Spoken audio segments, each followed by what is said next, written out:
नमस्कार, I welcome to daily facts. मैं हूं ज्ञानेंद्र द्विवेदी।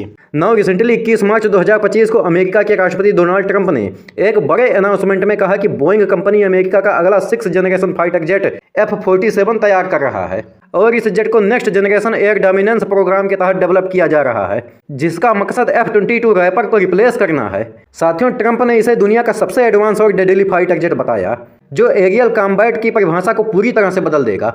उन्होंने कहा कि इस जेट के सामने कोई नहीं टिक पाएगा, यह पूरी दुनिया में सबसे ताकतवर फाइटर जेट होगा। साथियों, F-47 को कई कटिंग एज टेक्नोलॉजी से लैस किया गया है, जिससे यह हवाई युद्ध में सबसे खतरनाक हथियार बनने जा रहा है।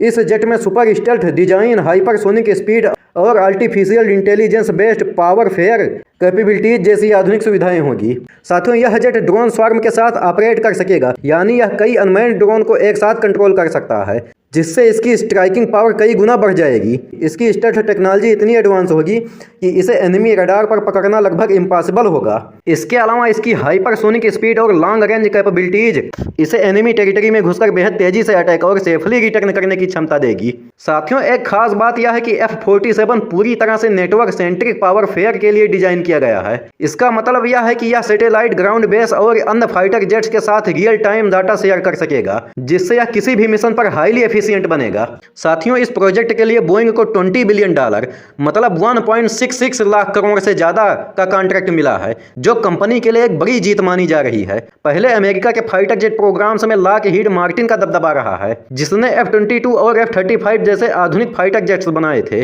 लेकिन इस बार बोइंग को यह मौका दिया गया। इससे बोइंग की मिलिट्री एयरक्राफ्ट प्रोडक्शन कैपेबिलिटीज को एक बड़ा बूस्ट मिलेगा, खासकर मिसौरी के सेंट लुइस प्लांट में, जहां इसका उत्पादन किया जाएगा। साथियों, रिपोर्ट्स के मुताबिक F-47 का एक्सपेरिमेंटल वर्जन पिछले 5 सालों में सीक्रेट टेस्ट फ्लाइट्स कर रहा था और अब इसे ऑफिशियली पब्लिक कर दिया गया है। यूएस एयरफोर्स की योजना है कि यह जेट 2028 से 29 तक प्रोडक्शन में आ जाए और 2030 में पहले एक्टिव सर्विस में शामिल हो जाए। अमेरिका का यह कदम ग्लोबल मिलिट्री बैलेंस को भी शिफ्ट कर सकता है। चाइना और रूस इस समय अपने 6th generation fighter jets develop कर रहे हैं और अमेरिका यह सुनिश्चित करना चाहता है कि वह इस रेस में सबसे आगे है। ट्रंप ने जब इसका अनाउंसमेंट किया तो उन्होंने कहा कि दुनिया में इसका कोई मुकाबला नहीं है, जिससे साफ है कि अमेरिका इसे अपनी एयर सुपीरियरिटी को बनाए रखने के लिए की वेपन मान रहा है। साथियों, जहां तक हमारे भारत की बात है तो फिलहाल यह जेट सिर्फ यूएस एयरफोर्स के लिए बनाया जा रहा है। अमेरिका अपने एडवांस फाइटर जेट्स को सिर्फ नाटो एलाइज और जापान जैसे चुनिंदा देशों को ही देता है, इसलिए भारत के लिए F-47 अवेलेबल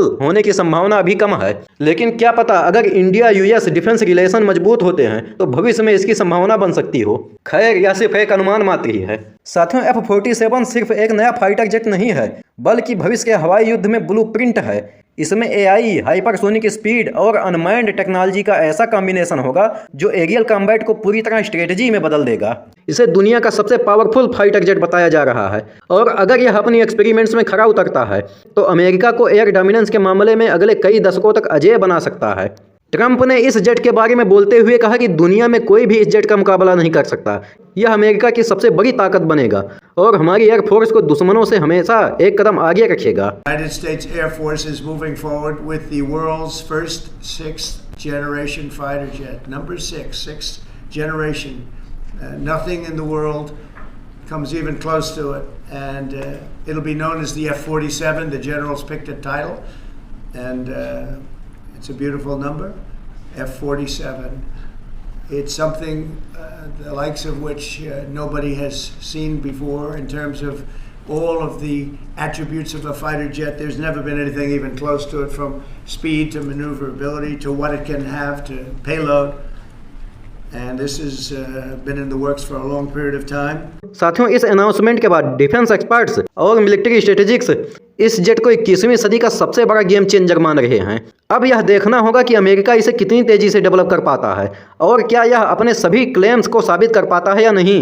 साथियों, लास्ट में मैं आपसे क्वेश्चन पूछूंगा कि हाल ही में किस देश ने गाजा पट्टी पर व्यापक हवाई हमले किए, जिससे जनवरी में हुई युद्ध विराम संधि समाप्त हो गई? A Syria, B Iran, C मिस्र, D इजराइल। साथियों, अगर आपको लगता है कि आप दुनिया की राजनीति में अच्छी समझ रखते हैं तो कमेंट बॉक्स में सही आंसर जरूर दीजिए, और अगर आपको ये वीडियो पसंद आया हो तो लाइक और सब्सक्राइब जरूर करिए। मिलते हैं अगले वीडियो में। जय हिंद।